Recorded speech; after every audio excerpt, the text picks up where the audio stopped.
Selamat sore Bapak Ibu dan Salam. Hari ini 507 tahun reformasi gereja. Sebuah peristiwa yang telah membentuk iman dan praktik kekristenan hingga saat ini. 507 tahun lalu Martin Luther berdiri di depan gerbang Wittenberg dan menunjukkan 95 dalil untuk kita kembali kepada firman yang ini. Perayaan 507 tahun lalu bukanlah peristiwa singkat, tetapi sebuah peristiwa iman di mana gereja harus memilih untuk tetap mengakui kedaulatan Kristus sebagai satu-satunya kekuatan yang mengampuni manusia dari seluruh keberdosaan, dan bahwa sejati hidup ini adalah sebuah anugerah Allah yang hanya dilakukan oleh Allah bagi kehidupan manusia. Reformasi itu terus dikumandangkan oleh Calvin, oleh Zwingli, sehingga hari ini 507 tahun gereja Protestan hidup di seluruh dunia. Perjalanan kehidupan Kristen Protestan bukanlah hal yang mudah. Dalam seluruh perjalanan, ratusan aliran hidup dari kekristenan dan membentuk seluruh persekutuan gereja-gereja yang ada di dunia ini. Hari ini di Indonesia kita sudah memiliki 97 sinode yang tersebar dari Sumatera sampai Papua. Dan hari ini pembukaan sidang raya PPG Pemuda dan Perempuan di Tanah Toraja dimulai. 97 sinode sedang berpikir ke arah mana gereja-gereja Protestan di Indonesia ini mengarahkan langkahnya dalam kehidupan politik dan kebangsaan dari negeri ini. Sejatinya gereja tidak dapat dipisahkan dari kehidupan sosial dan politik di mana kita berada. Sebagai bagian dari dunia ini, gereja, saya dan Bapak Mama semua memiliki tanggung jawab moral untuk memberikan pandangan yang bijak, pandangan yang adil, dan pandangan yang benar sesuai dengan ajaran Kristus dalam menyikapi situasi politik.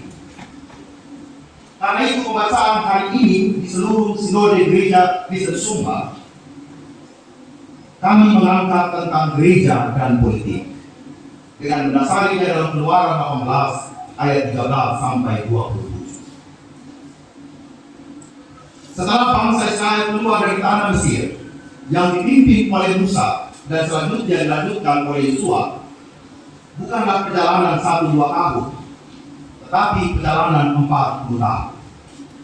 Dan dalam perjalanan itu, Yitro mertua dari Musa melihat bahwa sepertinya Musa mengalami kelelahan dalam seluruh perjalanan itu, karena Musa yang menghandle segala persoalan yang terjadi dengan bangsa Israel.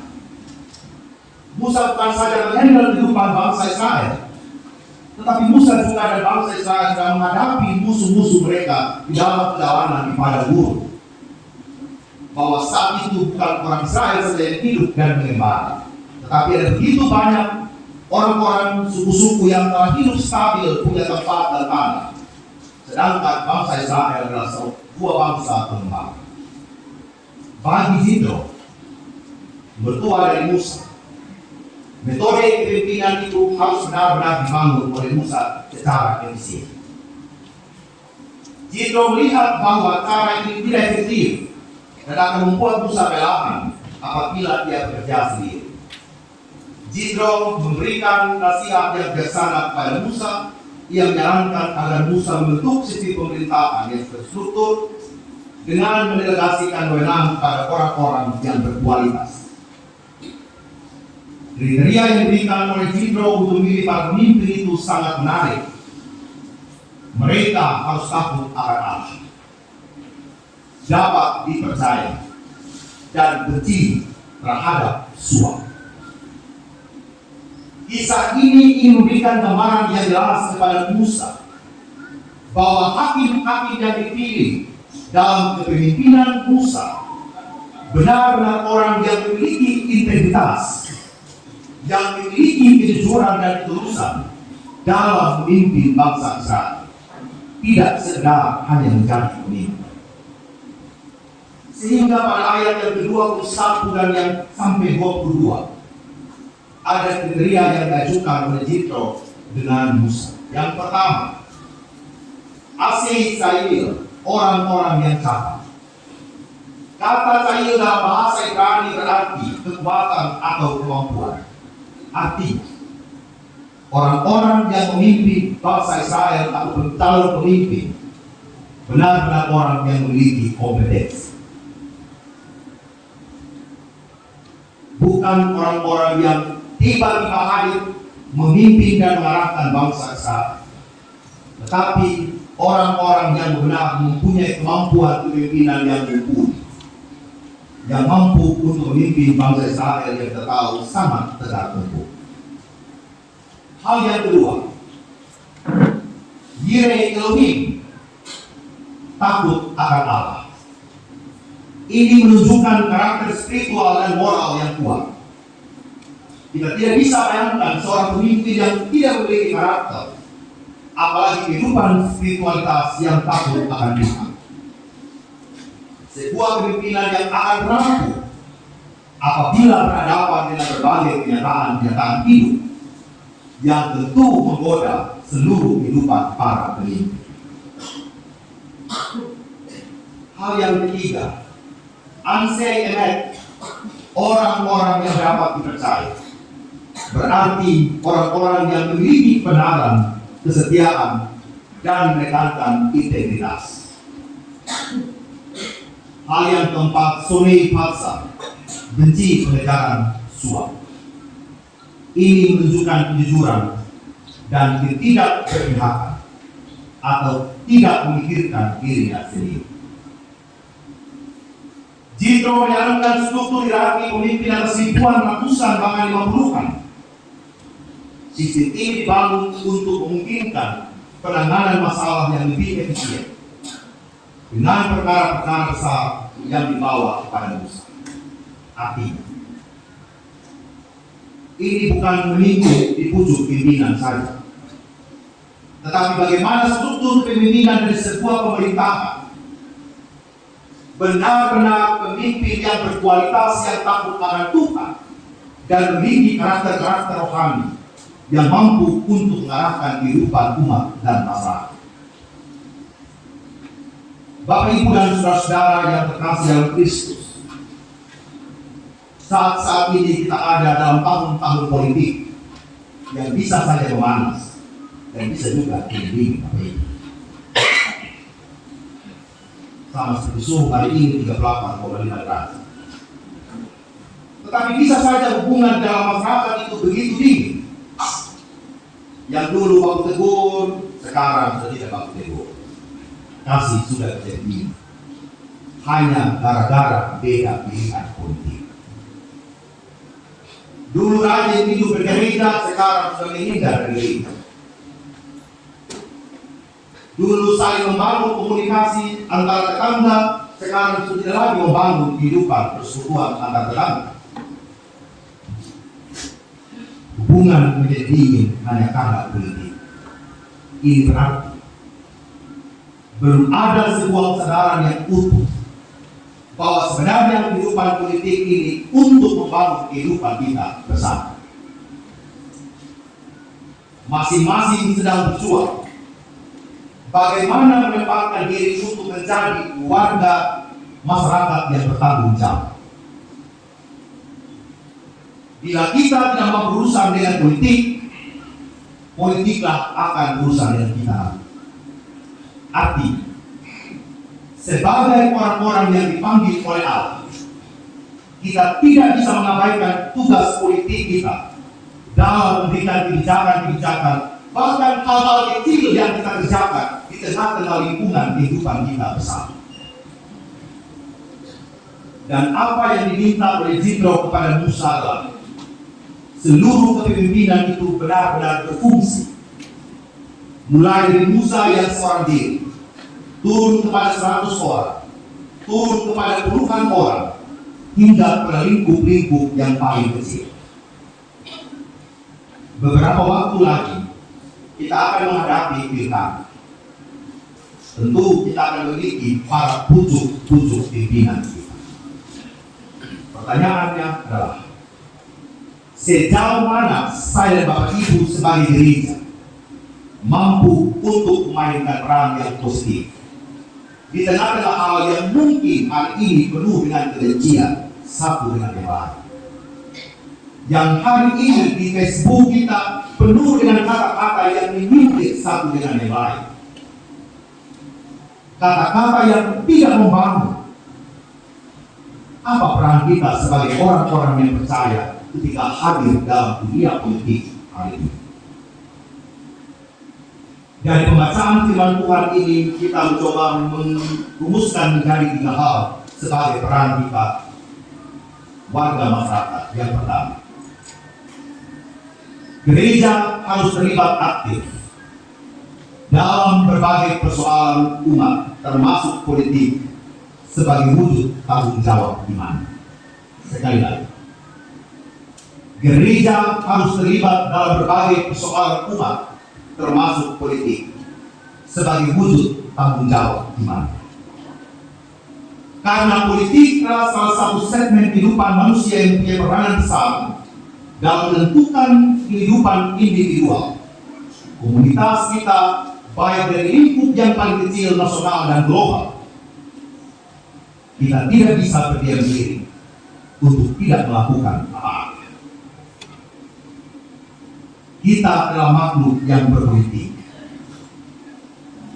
Karena itu, saya dan Papa Mama tidak bisa bersikap apolitis dan hanya berurusan dan membatasi diri pada ritual keagamaan saja.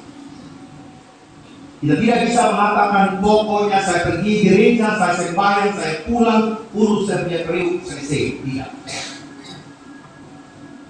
Kehadiran Bapak Ibu tengah-tengah masyarakat untuk memperbaiki keadaan ini harus menjadi semangat kita bersama.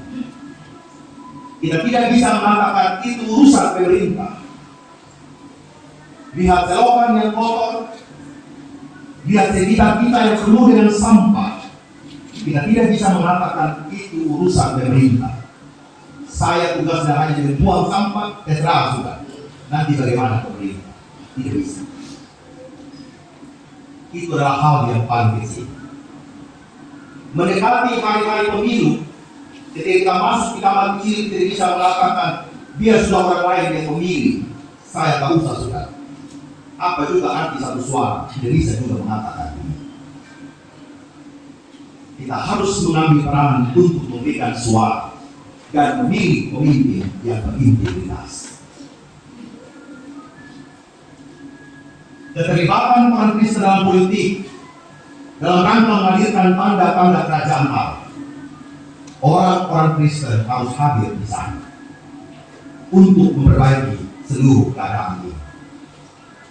Menarik apa yang dikatakan oleh Calvin, seorang reformator dalam kehidupan politik. Ia mengatakan begini: aliran Anabaptis memandang pemerintah sipil sebagai sesuatu yang tercemar. Tetapi Calvin mengatakan pemerintah sipil adalah niscaya dan bukan suatu hal yang tercemar. Calvin memahami bahwa peran utama bagi para pejabat pemerintah sipil adalah untuk melayani masyarakat dan harus menjadi pelindung dan pembela dalam seluruh keadaan yang dialami oleh masyarakat. Sebagaimana tidak ada ruang bagi tirani dan otoriter, demikian pula tidak ada ruang bagi kemuliaan diri sendiri di antara pelayan-pelayan sipil. Mereka hadir untuk menjadi pemimpin bagi masyarakat.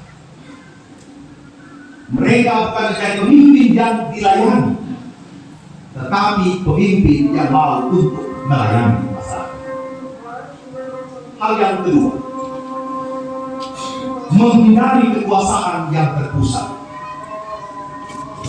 Jika kita mau Musa hanya berpikir sendiri dan segala sesuatu berpusat kepada Musa, dia mau seluruh umat Israel mengambil peran dalam tugas kepemimpinan. Gereja juga harus mendorong sisi politik. Seperti Musa yang belajar untuk membagi tugas, gereja juga harus ada untuk mengambil perannya di dalam kehidupan masyarakat. Dan mengambil tanggung jawab itu menjadi tanggung jawab gereja. Seperti apa yang kita lakukan dalam pembawaan khotbah kali ini, gereja ingin menunjukkan tugasnya di dalam kehidupan masyarakat, bahwa gereja tidak tinggal diam, ada dalam kehidupan arus politik hari ini. Karena bagaimanapun Pak Omar, setelah politik ini berlangsung tanggal 27 nanti, kita sedang menghadapi yang namanya residu dalam masyarakat. Apa itu residu? Sisa-sisa racun akibat dari politik itu sendiri. Bagaimana menghadirkan damai satu dengan yang lain? Bagaimana kata-kata yang sudah tertulis di dunia Facebook dan media sosial lainnya harus ditarik kembali, harus dipulihkan kembali, sehingga tidak ada kebencian abadi yang sedang dialami oleh masyarakat dan komunitas. Karena jika itu terjadi, Pak Mama, berarti kita sedang mengalami masyarakat yang sakit. Dan ketika kita sedang menghadapi masyarakat yang sakit, tidak mudah untuk kita membangun sebuah semangat bersama untuk membangun kembali negeri ini.